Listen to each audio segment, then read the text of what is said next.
So today we're going to talk about a story that feels incredibly personal, but at the same time, it's one we all kind of know. It all starts with the promise. But the real story, well, that's about everything that happens after the promise is made. I mean, really think about that for a second.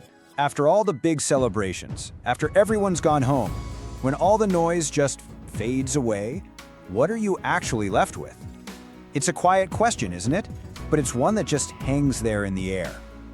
And you know, a story like this, it always has to start right at the peak of all that happiness. Just look at this. The sheer energy here is something else. You can practically feel the vibrant colors of a typical Indian middle-class wedding. It's just a whirlwind of smiles, of music, and this collective hope from everyone there. This is way more than just a ceremony. It's a full-on festival, a real deep belief in a future together. Because once the big public party is over, that's when the really personal part begins. You know, actually starting that new life. This is that next big step. A new place, a bigger rented flat. You can almost hear the echo in the empty rooms, can't you? It's just a space waiting to be filled up with furniture, with laughter, with a life. It's their dream made real, and it's holding all the possibility in the world. But reality, it has a funny way of showing up. It doesn't usually shout. It's more like a quiet knock on the door. And that's when the numbers start to come in. This is where things start to shift. That beautiful empty space just filled with potential, well, it turns out it comes with a ledger. And all of a sudden, the dream isn't just about feelings anymore, it's about finances. And then boom, the first number shows up, 10,000 rupees. And that's not just a number on a page, is it? It's a new rhythm for their whole life. It's this constant, demanding thing that has to be paid every single month. It's the price of the roof over their dream. And then comes 5,000 rupees, the EMI, that fixed payment you gotta make every month on a loan. Who knows what it was for? Maybe a scooter to get around, some new furniture, maybe it was even to help pay for the wedding itself.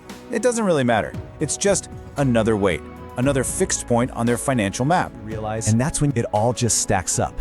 It's like you're climbing a staircase you didn't even see at first. First step, the wedding, okay? Then the next step, the deposit on the flat. Then the rent, and right on its heels, that monthly EMI. And with every step you take, you're getting higher, sure, but it's also getting just a little bit harder to breathe.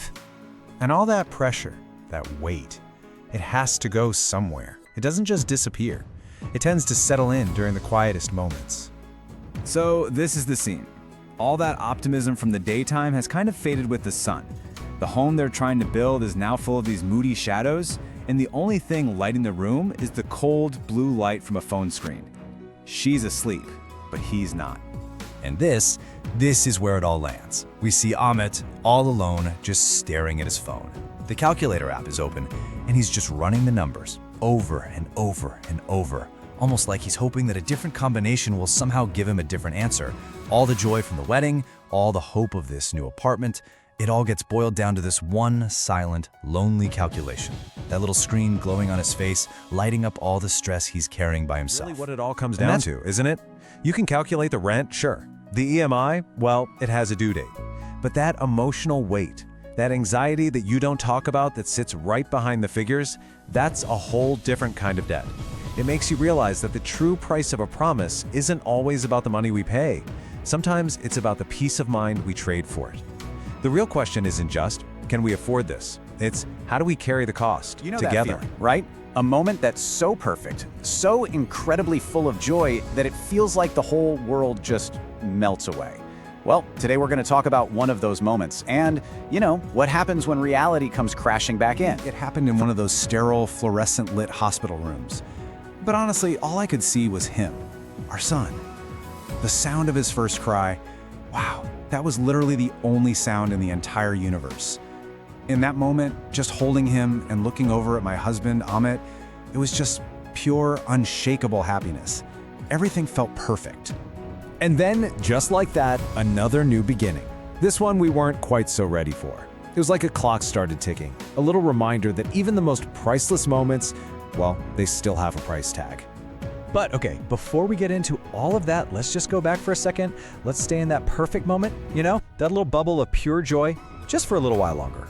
And it's so true. I mean, all the worries about the future, about bills, all the responsibilities, they just vanished. It was just the three of us. The whole world outside that hospital room door just completely ceased to exist. It was like this little pocket of time where the only thing that felt real was this overwhelming love. Yeah, but you can't stay in that moment forever, can you? And our little bubble, well, it was popped by the quietest, most normal sound you can possibly imagine.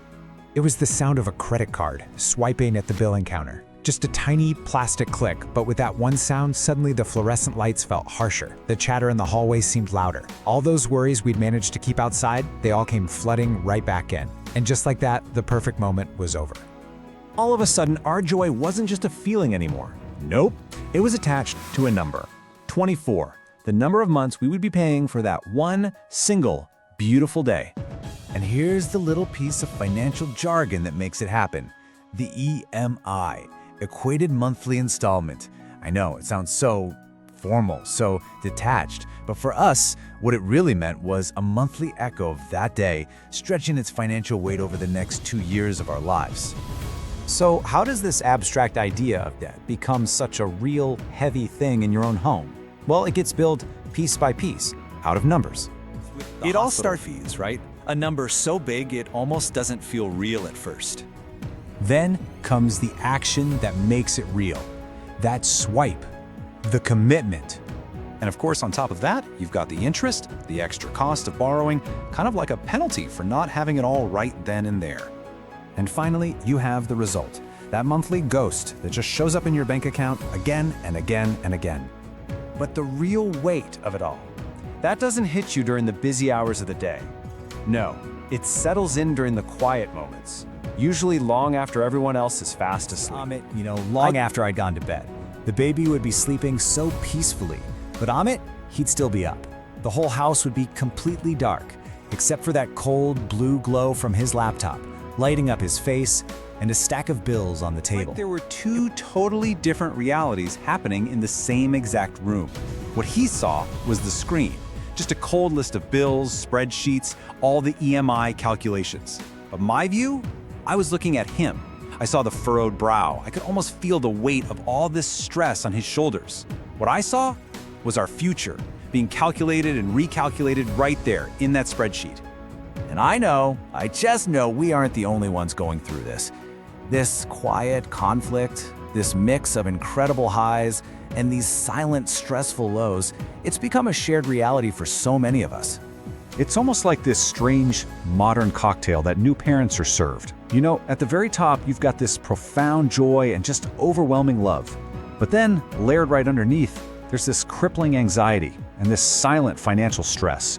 They're burdens you share, but so often, they're completely unspoken. And it leaves you with a really tough question, doesn't it? We celebrate these incredible, life-changing moments, these absolute peaks of human experience. But if they now come attached to years of financial anxiety, what's the real cost? Is this just the new, unwritten price of happiness?